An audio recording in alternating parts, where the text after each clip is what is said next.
graça e a paz. Amém. Os amados podem tomar assento. É sempre uma grande satisfação estar junto do povo de Deus, poder compartilhar aquilo que o Senhor tem nos dado. Então é sempre uma grande alegria estar aqui e uma grande honra ter sido convidado. Muito obrigado pelo convite.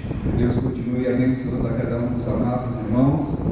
E é uma oportunidade, esse trabalho, estar junto desses homens de Deus, reunidos num dia, aliás, numa noite especificamente, com algo voltado para o coração, voltado para a mentalidade daqueles que procuram fazer o melhor para o seu Deus. E nós agora vamos discorrer, amados irmãos, sobre um tema, e esse tema é um tema muito inspirador, suportando os processos de Deus. Obviamente, a grande maioria de vocês, para quem já está há algum tempo no Evangelho, já tem experiências com o Senhor, já tem ouvido experiências. Aquele que tem o hábito de ler, já deve ter lido alguma biografia de algum homem de Deus, alguém que deixou a sua marca indelével nesse mundo. Nós somos chamados, e fomos chamados também para deixar a nossa marca aqui nesse mundo.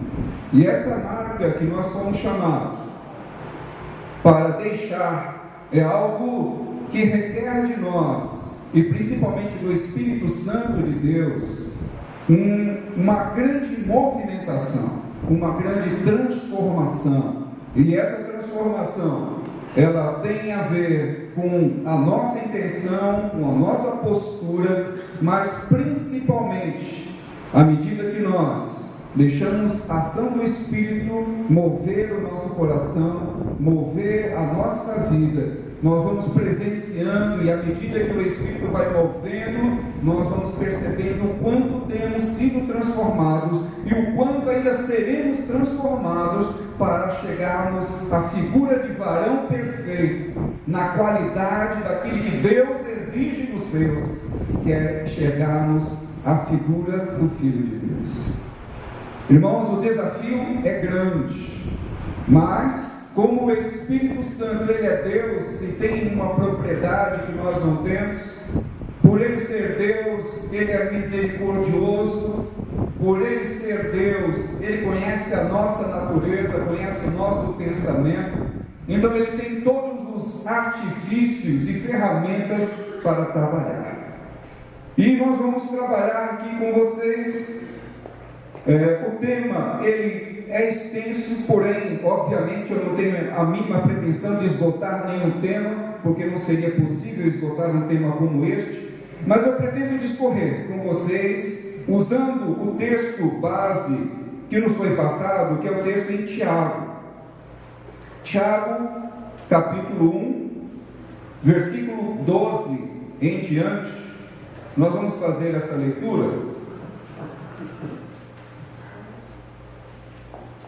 Se vocês tiverem como mudar a versão e colocar a versão Nova Almeida atualizada, tem? Não? Então nós vamos com a Almeida Corrigida Fiel. Tá bom? Vamos fazer a leitura. Bem-aventurado o homem que suporta a tentação, porque quando for provado, receberá a coroa da vida, a qual o Senhor tem prometido aos que o amam. Ninguém sendo tentado, diga, de Deus sou tentado, porque Deus não pode ser tentado pelo mal, e a ninguém tenta. Mas cada um é tentado quando atraído e engodado pela sua própria concupiscência. Depois, havendo a concupiscência concebido, dá à luz o pecado, e o pecado, sendo consumado, gera a morte. Até aqui. O texto de Tiago, ele é um texto, uma carta, aliás, que é muito direta e contundente, escrita para uma comunidade que estava vivendo um período de dificuldade. no período do primeiro século, a igreja era testada de muitas formas. As dificuldades eram grandes, até porque não se tinha todos os subsídios que séculos depois tiveram, que é a palavra de Deus disposta na mão dos homens e mulheres. O que se tinha no primeiro século eram homens que haviam sido separados pelo Espírito Santo de Deus para conduzir a igreja. Esses homens, alguns que tiveram o privilégio de serem instruídos por Jesus, eles foram condicionados, instruídos por Cristo, durante 3 anos e meio, num seminário intenso, num seminário integral, onde dia, manhã, tarde e noite estavam com um grande mestre.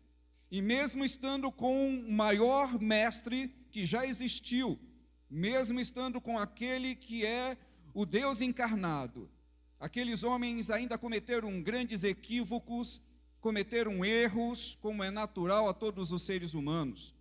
Um dos líderes da igreja, Pedro, que deveria ser o exemplo, continuou sendo o exemplo, mas infelizmente em alguns momentos ele fraquejou. E isto mostra que mesmo estando próximo de alguém perfeito como Jesus, tendo passado por um seminário integral com o mestre dos mestres, nós incorremos em erros, em falhas. Então isso nos faz nos colocar e olhar para nós e para os nossos irmãos com um olhar de misericórdia. Eu sei que é difícil às vezes para nós, quando olhamos para uma liderança, imaginamos que se nós estivéssemos no lugar daquele líder, nós faríamos melhor. E em alguns momentos eu creio que isso é real. Mas, amados irmãos, estar na liderança nunca foi fácil. Ser líder não é algo fácil. A começar daqueles que são casados, que têm a sua família, e aqueles que já são pais, e aqueles que já são pais de adolescentes ou de jovens, vão saber que por mais que você seja um homem de Deus e tenha conduzido a sua casa, ter levado os seus filhos para a igreja desde pequeno, como foi o meu caso, chega um momento em que por mais que sejamos diretos, conduzimos a eles, eles decidem o que vão fazer das suas vidas. Eu tenho 2 filhos e uma filha.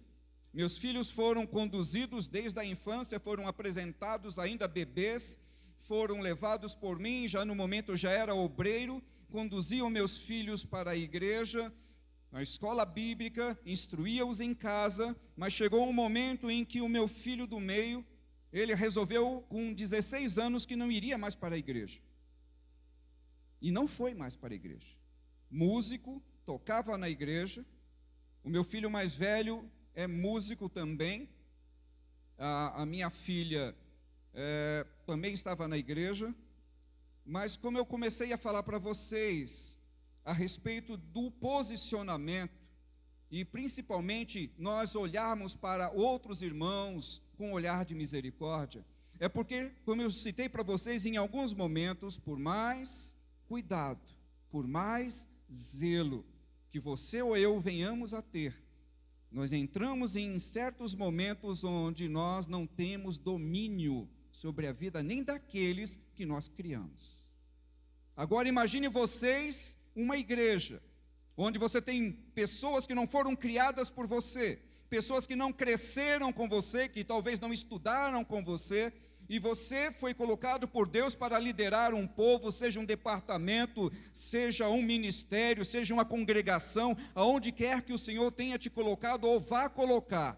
Saiba que há necessidade de nós sermos treinados pelo Espírito Santo, num ponto onde nós, homens, temos muitas dificuldades por conta do nosso posicionamento de sermos duros às vezes.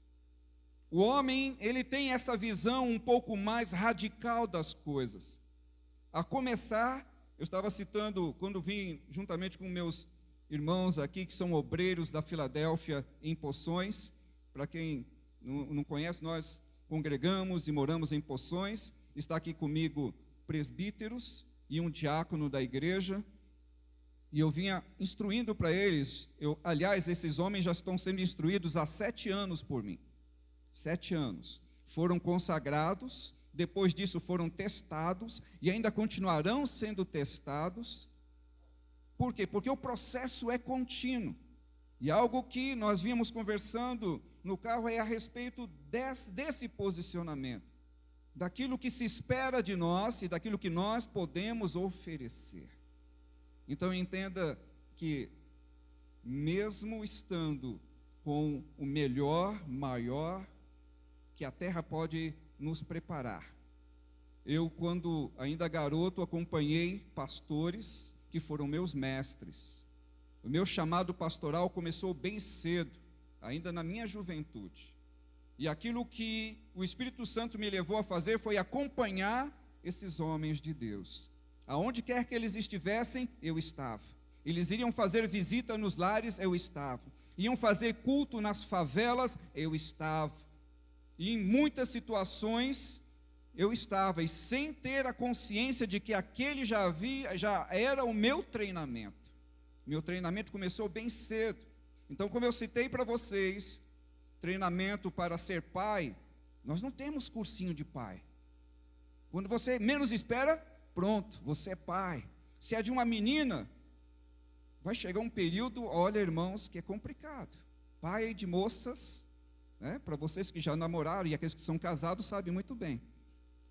Não é brincadeira. Chega um marmanjo na tua casa te chamando de sogro, sentando no teu sofá, e aqueles que gostam de filar boia do sogro ainda chegam domingo pela manhã, só vai sair domingo à noite.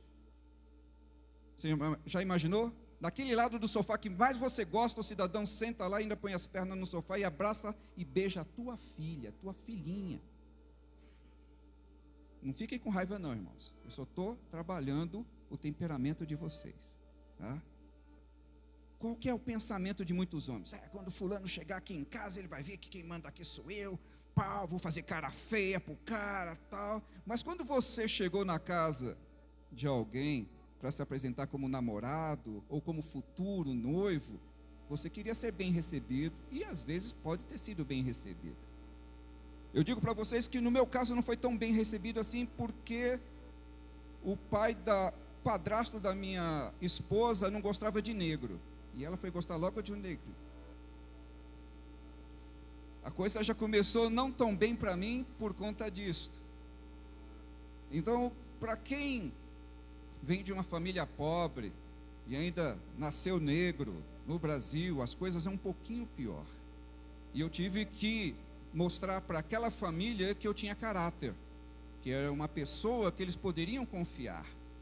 A mesma coisa quando o Senhor te chamou e te trouxe até aqui, porque você é um homem de caráter e Ele confia em você. O processo começou bem cedo. O seu chamado, você ser escolhido para algo. Irmão, você pode até falar aqui, pastor, você está equivocado, eu não tenho chamado para nada. Irmãos, no mínimo, você é chamado para ser auxiliar do auxiliar. Já é uma grande coisa. Quando eu disse para vocês, eu era o cidadão que carregava a bolsa do meu pastor. E tinha uma alegria tremenda de estar ao lado daquele homem. Eu nasci e vivi em São Paulo a minha vida inteira. Tem 8 anos que eu estou aqui na Bahia.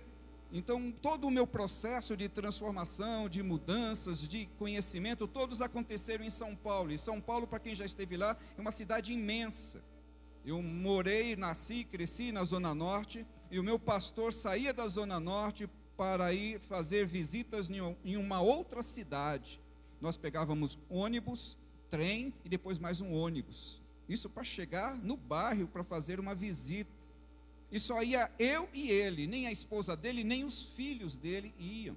E eu via aquele homem ali, mesmo saindo com uma grande distância e demonstrando o seu amor por uma família que havia saído do nosso bairro, havia ido morar em outra cidade, e ele foi acompanhar até que aqueles irmãos estivessem firmados na fé. Quando ele teve certeza que eles estavam firmados na fé, nós não fizemos mais essa viagem, porque ele percebeu que o trabalho dele havia sido concluído. E isto é algo importante também, nós temos uma noção de quando é que o nosso trabalho chegou no final ou está prestes a concluir, porque é algo difícil também para alguns líderes deixarem outras pessoas trabalharem. É um grande problema em alguns ministérios. Alguns líderes que acham que são indispensáveis.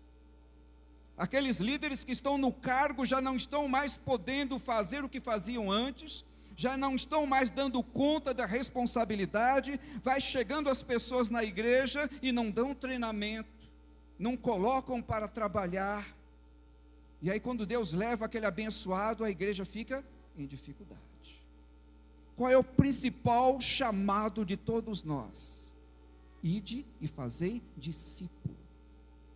Você está aqui, e eu estou aqui para fazer discípulo. O meu discipulado começou bem cedo. Discipulei também os meus na minha casa. Discipulei por onde o Senhor tem me enviado. Cheguei aqui nessa cidade que eu fui fazer discípulos. Discípulos. Como eu citei, e volto a dizer, é um grande desafio. Ele começa na tua casa, começa na tua profissão, vai para a igreja. Você chega no início como um membro, está ali, passa um tempinho, daqui a pouco o líder te chama para um departamento, e algumas vezes nós ouvimos uma resposta negativa. Isto é muito ruim para quem é um pastor. Eu já ouvi respostas negativas, e não foi aquela coisa, não pastor, outro dia, não foi, não pastor, eu não quero, não pastor, eu não vou fazer. E qual foi o meu trabalho? Joelho, irmãos. Em alguns casos levaram 4 anos, até essa pessoa que eu chamei para fazer algo, resolver me ajudar.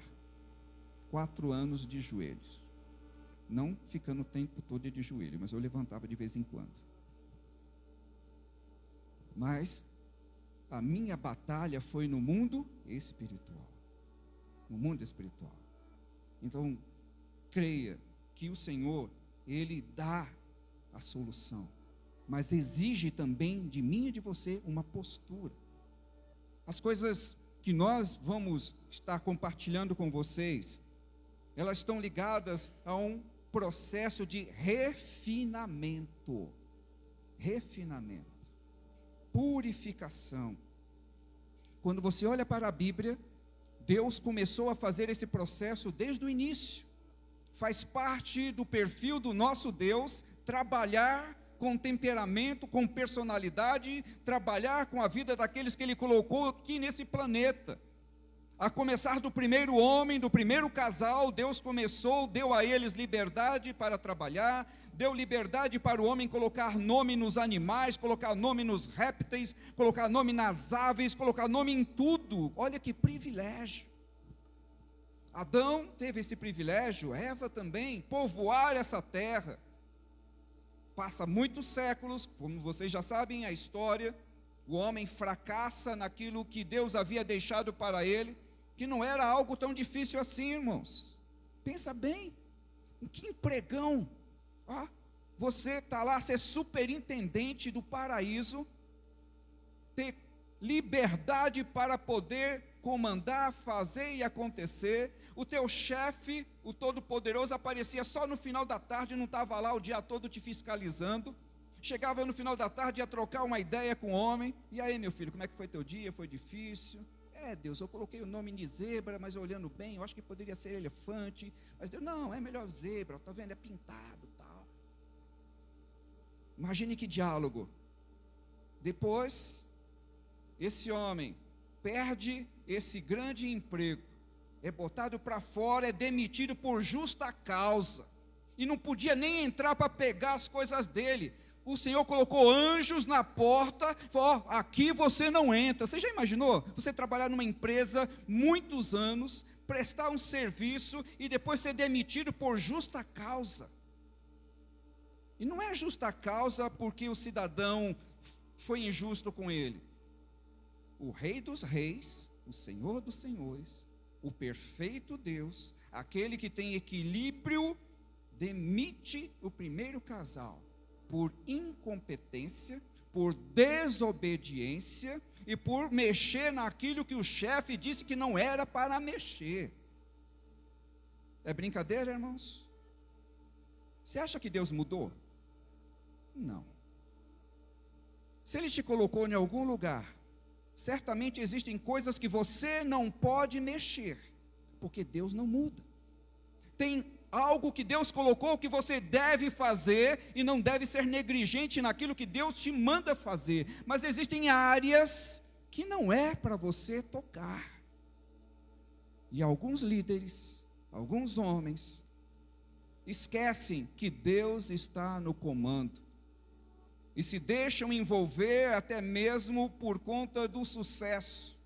Nós vivemos num país onde, em alguns lugares, nós temos não o nome de Cristo, mas a foto de alguns líderes, como chamariz para alguns lugares. Vocês devem saber, nós temos isso espalhado pelo Brasil. Parece algo tão inocente. Pensa bem, irmãos. Por quê? Por que a personalidade é mais importante do que o dono da obra? Quem é que deve estar em mim e em você? Quem é que deve brilhar? É o meu temperamento ou é o temperamento daquele que me chamou? Entenda que o processo, ele não vai mudar, não importa o país, não importa o período. O posicionamento do homem deve ser de submissão ao seu Deus, sempre. Submissão ao seu Deus. Por mais que o Senhor te coloque num campo e você venha brilhar mais do que os teus irmãos, entenda que você é carne, que é pó, que todos nós erramos, que todos nós temos dificuldades, que nós não somos bons em muitas coisas, e que nós precisamos da misericórdia do Senhor todos os dias para não cair. E quando nós entendemos que isto é um refinamento, você vai entender o processo de Deus na sua vida. E como o Senhor processa, não tem quem não passe pelo processo do Senhor. E Ele vai processar como Ele processou Israel, como Ele processou grandes líderes. Em alguns casos, homens falharam, estavam indo muito bem e depois caíram.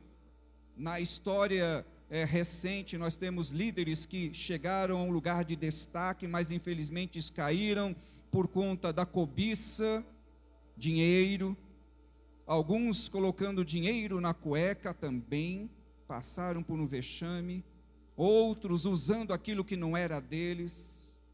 E várias situações, queda de grandes homens de Deus por conta de problemas voltados à sexualidade e por aí vai. São N problemas, N situações. O processo do Senhor, ele começa com refinamento e purificação. Nós somos chamados para sermos santos, irrepreensíveis. Por mais que você seja um homem de Deus, por mais que nós venhamos a fazer a vontade do Senhor, existem momentos, situações que nós não temos domínio. E aí, como é que nós passamos por esse processo? Eu comecei a falar para vocês aqui contando a minha história, que meu filho deixou de ir para a igreja. Mas ele sempre vai ser o meu filho. Agora uma coisa é que eu perguntei para ele: meu filho, mas você deixou de ir para a igreja, mas e aquilo que você aprendeu? Tudo aquilo que você ouviu? Eu ligo para ele e ele fala: não, pai, eu não deixei de orar, eu estou orando, eu sei. Ele deixou de ir para a igreja, mas ele não perdeu o temor a Deus. E eu também perguntei: meu filho, mas eu e a sua mãe, nós demos algum motivo para você? Você tem algo a falar a respeito da nossa vida? Não, pai, não tem nada para falar. Não tem nada. O Senhor é um bom exemplo para mim. É esse o ponto, amados. Você entende o processo? Você vai até um certo momento. Dali em diante, foge do nosso controle. Assim também é na igreja, é na vida conjugal, talvez na vida profissional. Nós vamos passar por esses processos. Eu, como homem de Deus e como pastor, poderia ter vivido um momento de peso ou colocar a responsabilidade sobre as minhas costas por ele não estar indo para a igreja. Mas o Senhor não permitiu isto, por entender que eu fiz o papel de pai, o papel de condutor. Até onde estava a minha possibilidade eu fiz. A última vez, quando ele tinha 15 anos, eu falei: você vai para a igreja de qualquer jeito. Eu ainda tentei na marra. Ele sentou no chão, cruzou as pernas e falou: eu não saio. E não saiu mesmo. Daquele dia em diante, quando dava o horário de ir para a igreja, ele sumia, desaparecia. E foi assim até que eu parei de chamar. Isso é triste, mas eu não deixei de orar. Continuo orando porque eu sei que ele tem um dono, e esse dono é Deus. Eu apresentei o meu filho ao Senhor quando ele era um bebê, e eu tenho certeza que o Senhor tem ele nas suas mãos, porque o Senhor tem dado livramento a ele. Todo esse processo, irmãos, é um processo de crescimento, é um processo de formação. Manter a nossa postura, não importa o que venha a acontecer. Manter o seu posicionamento de homem, de Deus, de líder da sua casa. Entender que nós podemos passar por esses altos e baixos, mas entender que além disso tudo, o Senhor, Ele tem nos dado esse crescimento, porque aquilo que Ele colocou no meu e no teu coração é extremamente importante para o reino de Deus. Deus, Ele não chama desocupados. Perceba, quando Jesus chamou os discípulos, todos estavam trabalhando. Então, é uma outra área também que há muitas pessoas que não querem fazer algo para o Senhor porque são muito ocupadas, mas é exatamente você que Deus precisa. Eu não tenho tempo, é você que Ele precisa. Por quê? Porque uma pessoa que é desocupada, ela não sabe usar bem o tempo, mas alguém que é muito ocupado vai saber usar muito bem o seu tempo. Então não é desculpa para não fazer a vontade do Senhor, não ter tempo.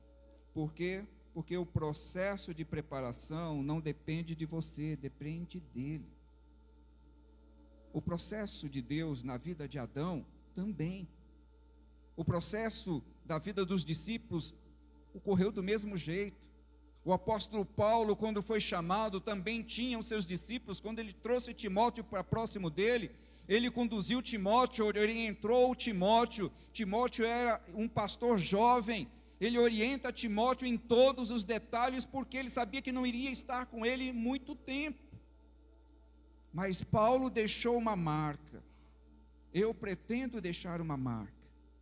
E o que nós estamos trazendo para você hoje, essa noite aqui, o Senhor também espera que você deixe uma marca por onde você passar.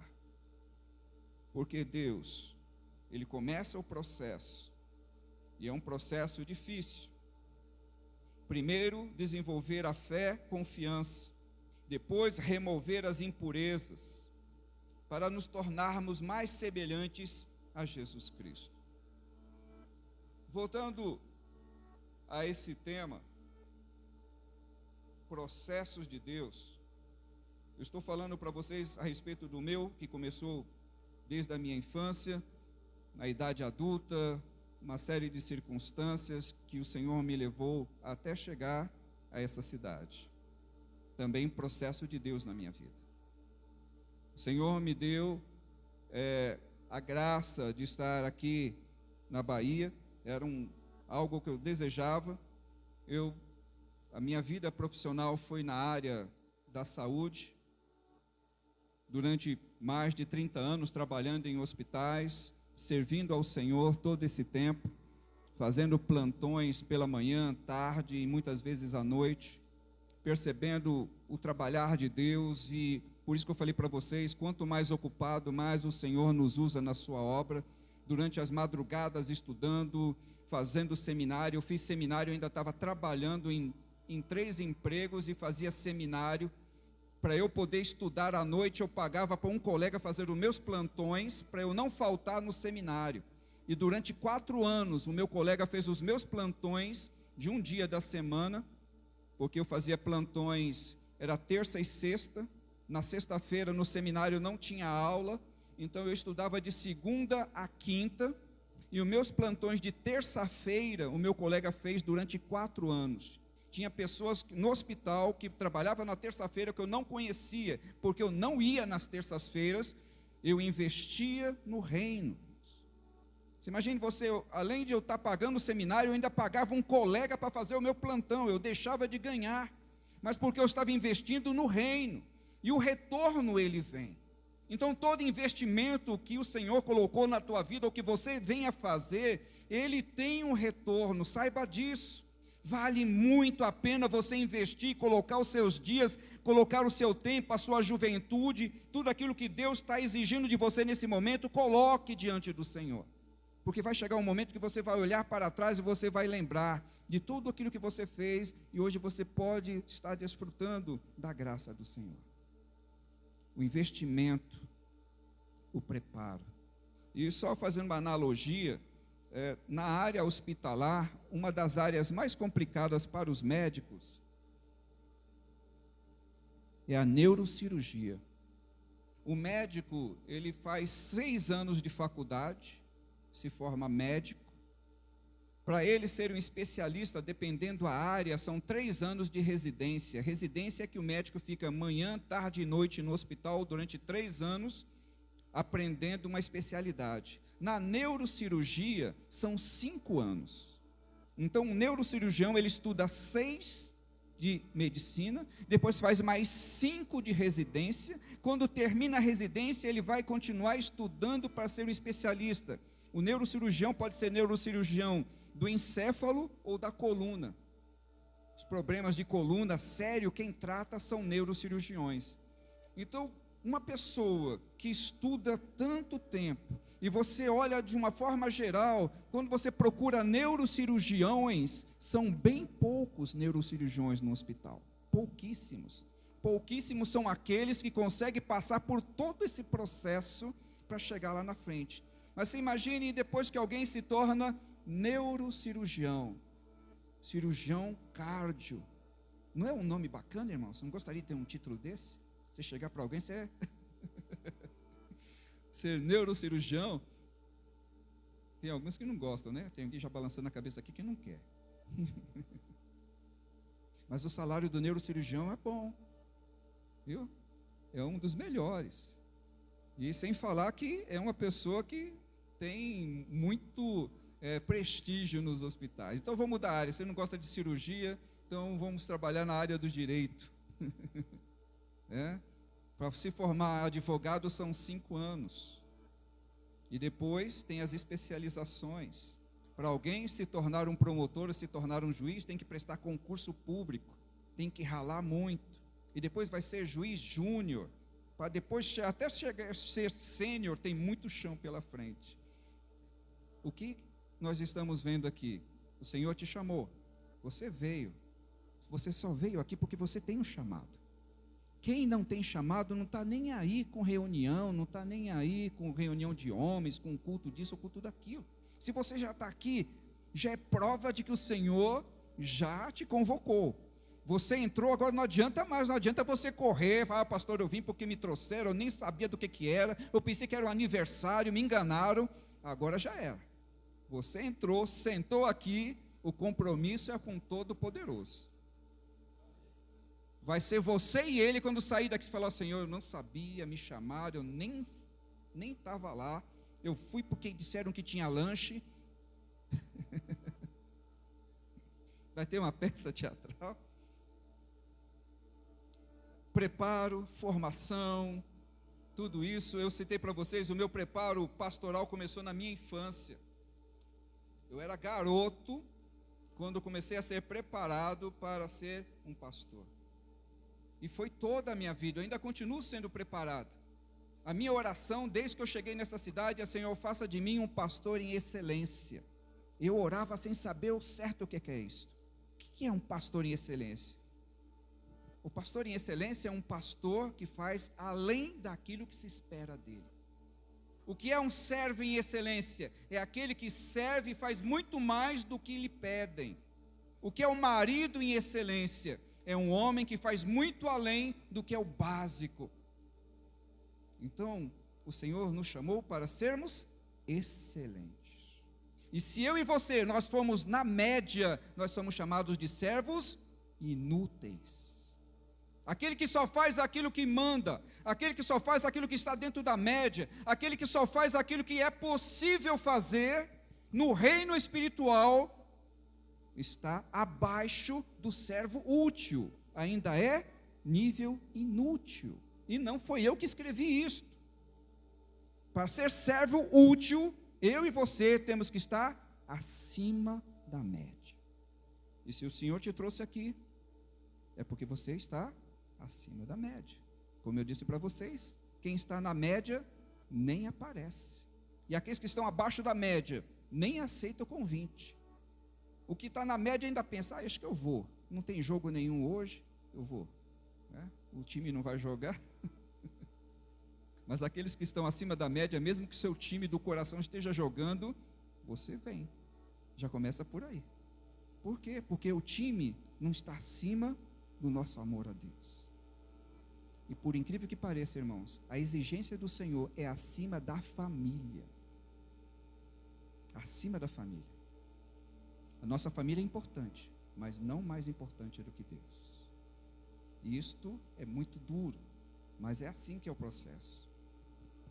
Eu já estou concluindo. Vou passar já o microfone. Eu preparei muita coisa. Como eu disse para vocês, eu pedi para o Senhor fazer de mim um servo em excelência. Eu tenho umas 12 páginas aqui. Eu só falei 3. Por quê? Porque eu pedi para ser um pastor em excelência. Então, um pastor em excelência não poderia chegar aqui sem estar preparado. Eu preparo muito além do que é necessário. Eu posso usar isso daqui para muitas e muitas situações, porque eu não discorri nem um terço. Então, cabe a mim e a você ser chamado e fazer além do básico. Se Deus te deu a oportunidade, você vai pregar, o pastor te chamou para trazer uma ministração, trazer uma saudação, que seja ficar na porta, não importa o que o teu líder te pediu para fazer, faça em excelência. Um diácono bom não é o diácono que chega por último, é o que chega primeiro, é o que abre a igreja, é o que fecha a igreja. É aquele que olha, vê, está faltando copo, ele vai buscar, olha, o banheiro está faltando a bateria. Isso é para eu parar, né? Tá bom.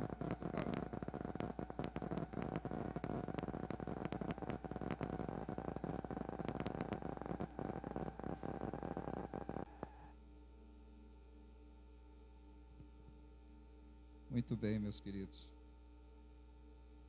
Lição prática de suportar os processos de Deus.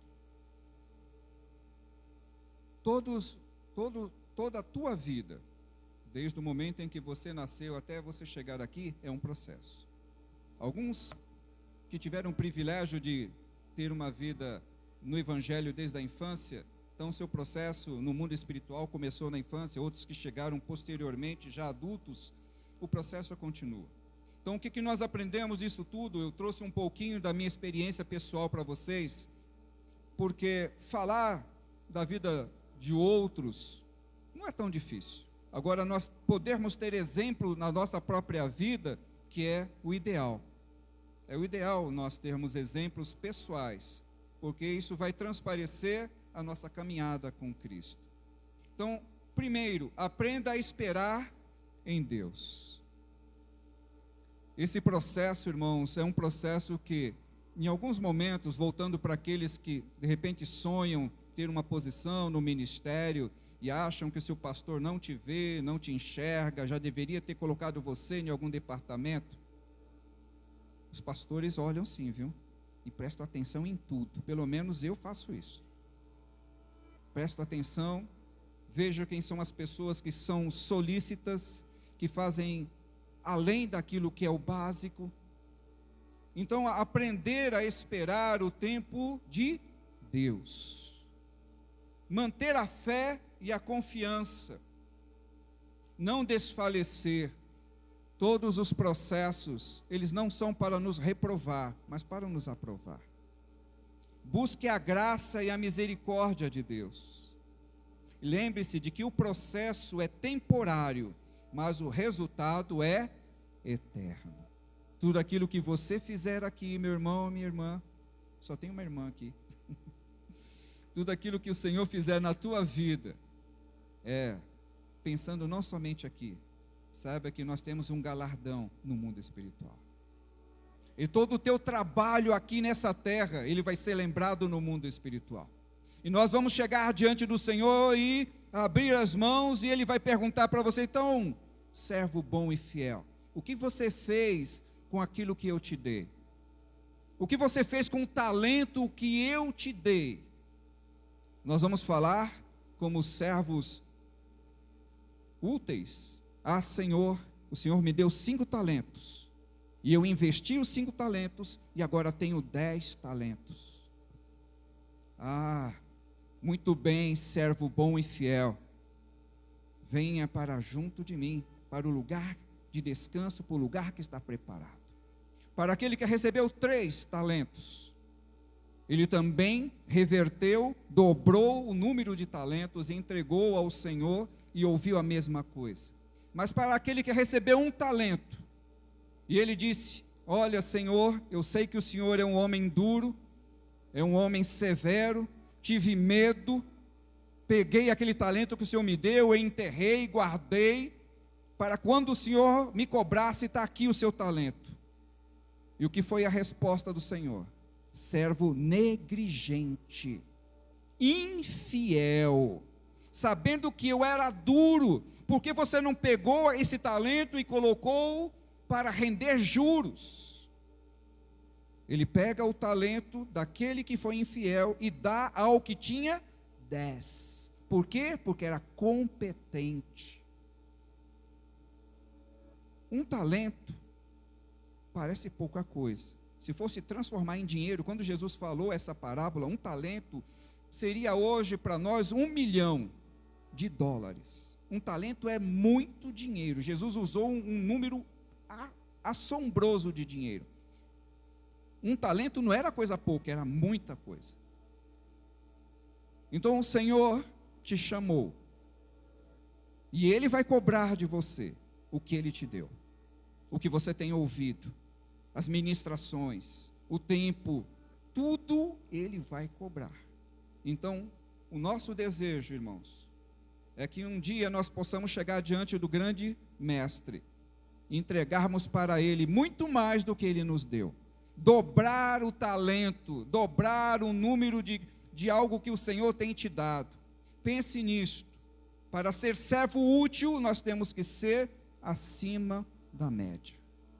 E tudo aquilo que você e eu venhamos passar, não está acima das nossas possibilidades. A parábola dos talentos foi: para a competência de cada um, o Senhor deu uma medida. Então, para aquele que ele sabia que tinha uma competência maior, deu mais responsabilidades. Para aqueles que têm uma competência menor, menos responsabilidade. Então, entenda o processo de Deus na tua vida. Aquilo que Ele deu nesse exato momento é o que você suporta. Se você passar desse período e mostrar competência, Ele vai dobrar.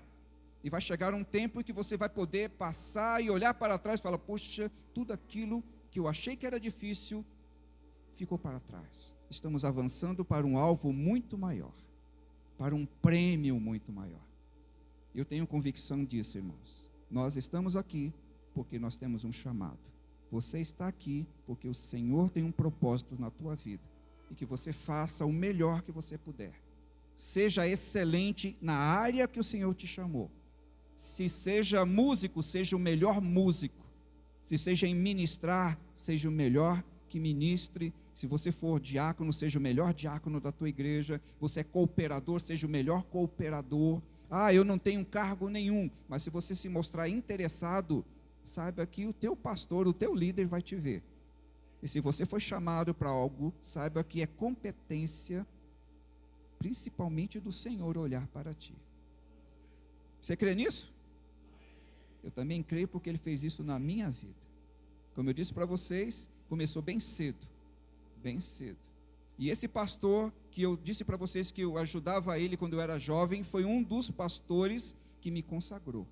Colocou a mão sobre a minha cabeça. Depois de adulto, ele e mais outros pastores. E até hoje, quando eu volto para São Paulo, eu vou na casa desse pastor. Ele já está com 90 anos. Eu vou lá, abraço ele, beijo ele, porque ele é meu pai na fé. Alguém que eu honro até o dia de hoje. Então honre aos seus líderes. Honre aqueles que te chamaram, aqueles que te ensinam. É assim que a Bíblia nos diz. Eu agradeço a oportunidade. Volto a palavra para o nosso irmão João.